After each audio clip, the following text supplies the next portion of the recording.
Welcome back to the Journey Podcast. Today we are getting into how to quit your job and make your side hustle your main hustle from a finances perspective. This is so important because a lot of you all who are listening to this, you want to quit your job. You want to go full time in entrepreneurship, but you are scared on how you can do that while making sure that you have the financial stability to make that leap. So today we're going to get into it in this episode. Hey everyone, I'm Morgan Debaun, a passionate entrepreneur and life advisor. With the Journey podcast, you'll discover that success isn't about the destination, it's about the journey. I'm sharing stories of amazing people who've taken control of their lives. Join me on my own journey to discover the secret sauce behind reaching success with permission from no one else. So, first things first, when you want to quit your job, you have to first focus on replacing your income. What you want to do is you want to get out a spreadsheet. You can use a Google Sheet. That's probably what I'd recommend. Use a Google Sheet, input your salary, and then you want to divide your salary by the months of the year so you know how much money per month you actually make. You can also look at your pay stub, but oftentimes in your pay stub, there's all types of things getting taken out. So just make sure you're looking at the actual number that you get, not necessarily the number after taxes and all of your contributions. So once you have that number, let's say you're making $120,000 in your day job, life is good, you're feeling like this is good. So that's $10,000 a month. When you look at your spreadsheet, you've got $10,000 a month. Then the next thing that I want you to do is look at how much you're spending per month. So I want you to go into your bank account and I want you to actually look at how much money is coming out of your bank account every month and look at for the last 3 to 6 months. So you can also look at kind of what your averages are.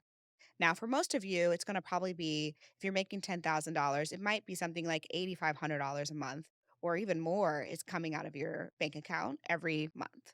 So that's giving you your average. So now you know how much you make, you know how much you're spending. And so that means you have about $1,500 left over, the ideal scenario, of course. So now that you have money left over, you're like, okay, great. I want you to look at your $8,500 in spending. I want you to put that $1,500 aside. We're going to focus in on the 8,500. With the $8,500 that you have left, I want you to actually break it down. You want two different categories of things. You want to know what is your fixed set of expenses. These are things like your rent. These are things like your health insurance. These are things like the fees for daycare, things that are the same price every single month. They do not fluctuate up and down and there's something that are kind of always there. Then I want you to look at your variable expenses. These are things like the amount of money you spend on DoorDash, the amount of money that you spend on groceries, the amount of money you spend on gas, the amount of money you spend on activities or clothes or makeup or whatever it is that you spend your money on. That's your business, not mine. Put that in another category. So for the average person, they're going to be spending at least 30 to 40% of their income on rent. So out of that $8,500, let's do simple math. Let's call it $4,500. That's more than 30%, but let's be honest. Let's say $4,500 is fixed expenses. It's rent and it's maybe your car note. Then you've got everything else, right? Which is all the variable things. What I want you to do is actually look at, do you need everything in your variable category?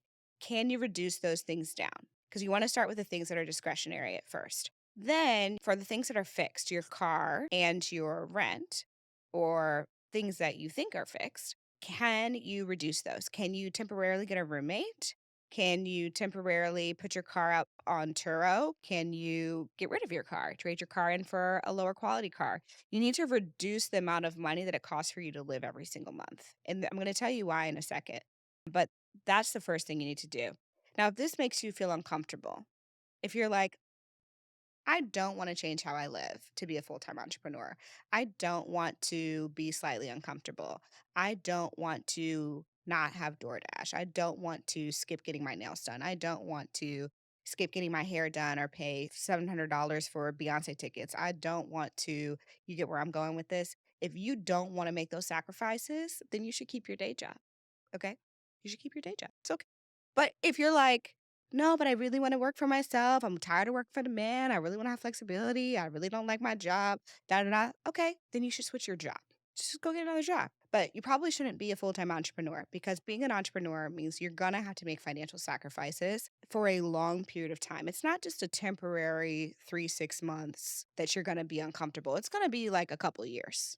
And I just want to be honest with you about that because I think oftentimes on the internet, oftentimes these narratives People just look like it, they just make it easy.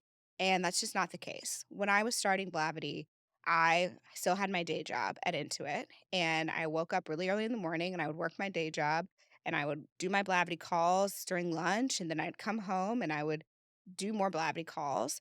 And I would take Tupperware to work because I worked at a tech company. So they gave out a lot of free food. I would take Tupperware and I would fill it up with all the free food and I would eat that for dinner because I was trying to reduce my variable expenses. I lived in downtown San Francisco where rent is really high. So I had a roommate and my roommate got engaged and moved out. And so typically the kind of the culture in San Francisco is when somebody moves out, they have to find a replacement for you because, it's not your job to find a replacement for them. And I said, actually, I'll find the replacement because I wanted to set the price. So I set the price for that new person's rent like $200 higher, $150 higher than what the previous person was paying. What did that mean? That meant that I got an extra $150, $200 back in my pocket because it offset how much I was contributing to the rent. The price of the rent didn't change, right?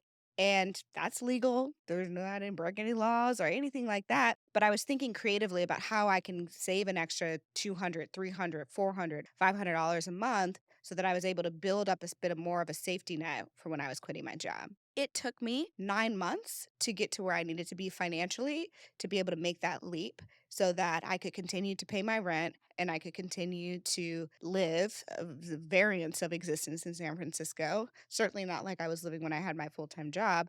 And then lastly, to be able to invest in the business. Now, number three is the thing that I want to talk about. When you quit your job and you're working on your side hustle as your main hustle, you actually wind up spending more money than you think. And the reason why is because you're actually dipping into your savings to grow the business. You're dipping into the savings to get your website done. You're dipping into your savings to get a new logo. You're dipping into your savings to pay for the advance that you need to get the sample products out into the world. You're dipping into your savings to use Facebook ads to actually drive customers to your business. A lot of people don't calculate that amount of money when they are planning. They're only thinking about the money that it costs for them to live, not the money that they're going to also need to spend. So now that you've got your take home pay that you need to replace, and now that you've adjusted how much you think you need to replace by looking at your fixed and your variable expenses, now we need to start to replace that income. And there's going to be two things that I ask you to do. One, you're likely going to replace your income not exactly with the business that you're designing or creating. Oftentimes, it's important that you have some sort of transition period where you are replacing your income by doing other work that allows you to have more freedom of time to invest into your business. For example, you may say the gap between where I am in my side hustle and my income is like $2,000 or $3,000. So I'm going to drive Uber, or I'm going to do DoorDash, or I'm going to take a job where I can work remotely, virtually at home so that I have more time flexibility because I want to spend my days working on my main hustle now. Does that make sense? These are important things to consider. And these are the sacrifices that you have to make if you really want the freedom of being a full time entrepreneur. It's not glitzy, it's not glamorous. It requires a transitional period of sacrifice. And I really want you all to hear me when you do this because too often I see entrepreneurs make the leap and then they wonder why they're treading water. They wonder why they're feeling stressed financially. They wonder why it's not all that it looked like it was going to be. And they start to feel discouraged and they start to feel like maybe this isn't for me. Maybe I shouldn't be an entrepreneur. Maybe I should go back and get my day job again. And what I'm here to tell you is no, you're just missing a couple of steps along the way. And if you take that time and that energy and reclaim your time and energy from your 9 to 5, take that into a different role or a different job that you can do that requires less effort and more freedom, then you're going to be okay. It just might be a slower transition than what you originally thought. One of the things that might be difficult for you is figuring out how you replace that income if the business isn't making as much money as soon as you thought, or if the money that you're making from your side hustle is just getting reinvested back into that business. So you still are not able to take money out. A lot of entrepreneurs aren't actually able to pay themselves any income or a salary for the first 1, 2, 3 years of the business. And that was my case as well.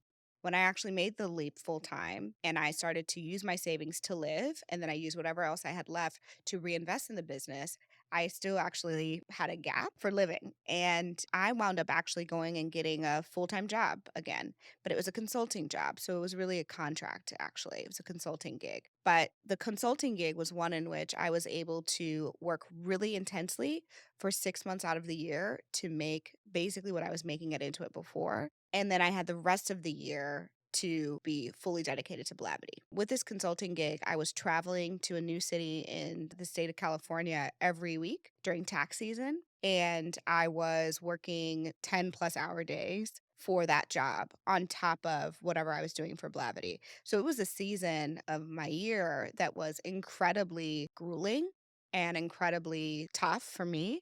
Very isolating too, because I was traveling and not traveling to like fun cities. I was like traveling to like really random places in San Diego and Fresno and all types of places in California. But it was worth it to me. It was worth that sacrifice to have an intense period of time where I could make money so that I wasn't withdrawing a bunch of income out of Blavity. And I actually kept that job for 3 years when I was building the company. I didn't even tell my employees at Blavity that I had a side job.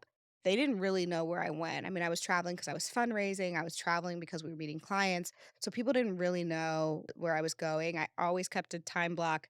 I actually keep it on one of my calendars to this day. It's just a reminder of what I've done to get here. But I kept a Wednesday morning time block from 8 a.m. to 12 p.m. every Wednesday, which was the time in which I took the calls for my consulting gig. And I never let anybody schedule over that time. It was just like just this block and nobody knew what I was doing. But that's when I was going really hard during the week to set up for the rest of the tax season where I was traveling around the country and traveling around the state. I share this with you because you never know what entrepreneurs are doing behind closed doors to make ends meet. And one of the things that I really think is important, and the reason we talk about the journey on this podcast is because oftentimes we're comparing our journey to someone else's as if we have the entire story and you don't. I need you, the listener, to start to let go of what you think everybody else is doing and focus on what do you need to do to get to where you're going. And it may not be sexy. It may not be something that you want to talk about and post on Instagram. It may not get you on any lists or awards. It may not do anything externally for you. But what it does do is it brings you closer to living your dream and it brings you closer to realizing whatever potential that you have. And it's going to take times and periods where you are really putting in the sweat equity so that you can reap the rewards later on. And it may take years, but what I'm here to tell you is that oftentimes that hard work will pay off. And oftentimes, if you're using and reinvesting that time and that money in something that will grow and scale for your business, you will see the return on that investment. Now, if you use that money to invest in things that have no growth or scale, then you may not see the return on investment.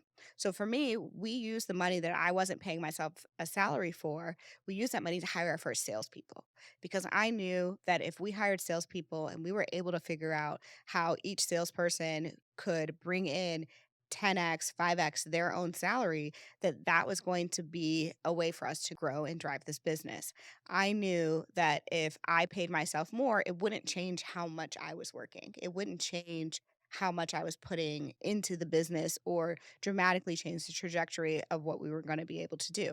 Now, I didn't want to be broke if I broke. Okay. So I had to figure out how to make ends meet. And you got to do what's best for you. But that's what worked for me and worked for our company. I do think that because we were able to focus on sales early on in Blavity's journey and revenue early on in Blavity's journey, we were able to own more of our destiny and not be as beholden to venture capital, to fundraising, to loans, because we actually had a business model that we were able to rinse and repeat as the business got bigger. And if I had been so comfortable, I don't know that I would have made those choices. So sometimes being uncomfortable gives you that fuel to make smart decisions and to make the decisions that you need to do, even though they're really hard. The other thing about making a leap from your side hustle to your main hustle is that you might find out that how you thought you were going to make money is not actually what happened. So when I first started Blavity, which started off as a blog and a newsletter, and I didn't come from a media background, right? I was a product manager at a tech company. What I was doing was building a community and building up scale. I knew that if we could build up community and scale, that at some point we were going to figure out how to monetize it, especially in that era in which we were building. And people started to ask us, hey, can we post something on your Instagram? Hey, can we sponsor this event? And so I listened to our customer feedback to determine what our first set of products should be. I remember Slacking. Well, actually, we didn't use Slack at the time. We used GChat. That's how old I am. We used GChat. I remember GChatting Jonathan Jackson, one of my co-founders, and Aaron Samuels, one of my other co-founders, because someone had hit us up about how much we would charge for them to post on our Instagram. And I was like, I don't know, guys, how much should we charge for this? And we charged like $500. That was like the first money that we made. Also remember going out to market. And there was a time when we went out to advertising firms, we would get these things called requests for proposals. And I knew nothing. I didn't know what a request for proposal was. I didn't know what a media plan was. I had never seen an insertion order, which is kind of what you have to fill out to tell people all the impressions and how everything's going to look. I didn't even know this vocabulary. Okay. I didn't know about viewability. I didn't know any of it. So I remember we would get these RFPs. We got an RFP from, I want to say it was General Motors at the time, or maybe it was Ford. And we like won the deal. It was for an event that we were doing. We were doing an event called Empower Her, which was in New York. It was for women. And we were getting a sponsorship for that. And then we were going to do another one in Chicago. We won the deal and we signed the contract. 'Cause I'm like, oh my God, like this was a six-figure deal. Like, this is a huge brand. This is like major for our company. This was just so cool. And we did not read the fine print of the contract because partially I didn't even know what to look for at the time. And we didn't look at the payment terms. And it was net 160 from when the event ended. Okay. Now, here's the thing about events. You have to pay for everything up front. You're paying for the venue, you're paying for the speakers, you're paying for the flights, you're paying for the hotels, you're paying for the food, you're paying for the AV, you're paying for all these things. And we didn't have any money. You're telling me that I wasn't even able to send the bill until after the event took place. And then after that, you're not going to pay me for another 4 months? I learned a lot in the first few years of business of just how business works. And I remember, we were doing our spreadsheets and finances. I didn't have a finance team at all. It was just me and Aaron doing the finances. And really me, because Aaron, I think, was in B school at the time. And I remember looking at how old some of our invoices were getting. And I was like, okay, this is a 90-day old invoice. This is a 100-day old invoice. And we started just calling the billing department of Ford and being like, are you guys gonna pay this? And I remember them being like, oh, well, you didn't send in like the purchase order form and you need to be set up in our process. I'm like, well, how long is that gonna take? That was another 45 days. Okay. So we didn't have that much money at the time, right? I told you, six-figure deal. We maybe had like three, 400, $500,000 in the bank at the time. It was just such a stressful moment. Luckily, our team was very small. Our payroll was very small. I was living in our office, literally in downtown LA, in the arts district. So our overhead wasn't that big. But these are the lessons you learn when you make that leap. It is impossible to predict or save enough money to really be able to manage all of the things that are going to come your way when you make a full time leap. So it's important that you have revenue coming in because if you don't have revenue coming in from multiple sources, a diversified set of revenue, then you're going to get stuck eventually. And that would be my other piece of advice is when you're going to make that leap, consider your business model and consider how you can have two or three things that you're doing, some things that are going to bring immediate money, some things that might be bigger, what I call a whale, bigger deals, six-figure deals or a purchase order or clients that pay you on a big retainer that you're going to win. Make sure that you have different levels of things coming in because let me tell you, when we really started to do the math, we started to say yes on all types of stuff. You want to pay me $5,000 for an article? Yep. You want to pay me $10,000 for a video? Absolutely. You want to do this dinner for $2,500? Sure. We could do that, right? We started saying yes to a bunch of things because we needed cash in the door. And so we were making different decisions based off of what our bills were. And that becomes more and more of a reality once you become a full time entrepreneur.